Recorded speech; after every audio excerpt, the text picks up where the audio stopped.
ગઈ તારીખ 30 તારીખના રોજ શનિવારે રાત્રે 9:30 વાગ્યાના સુમારે ખોડિયાર હોટલ છે ભક્તિનગર વિસ્તારની, એ ત્યાં નીચે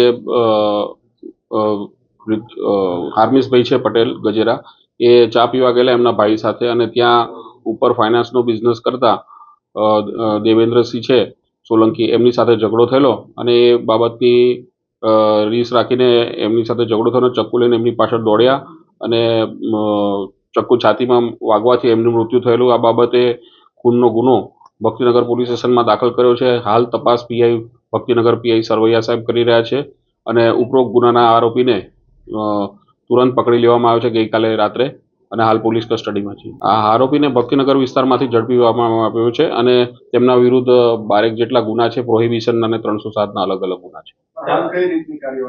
હાલ તેમના રિમાન્ડ લેવામાં આવશે, તેમની પૂછપરછ કરવામાં આવશે, અને ગુનાના કામે હથિયાર પણ કબજે કરવામાં આવશે. તમામ પ્રકારની કાયદેસરની કાર્યવાહી કરવામાં આવશે. આરોપી તો ફાઇનાન્સનો ધંધો કરવાની એમની ઓફિસ છે ઉપર, અને અગાઉ પણ ગુનાઓમાં 307 ને પ્રોહિબિશનના ગુનામાં પકડાયેલો છે, અને ગુનાહિત વૃત્તિવાળો છે, એટલે એ બાબતની પણ તપાસ કરવામાં આવશે. આરોપીને હાલ ભક્તિનગર પોલીસ સ્ટેશન વિસ્તારમાંથી ઝડપવામાં આવ્યો.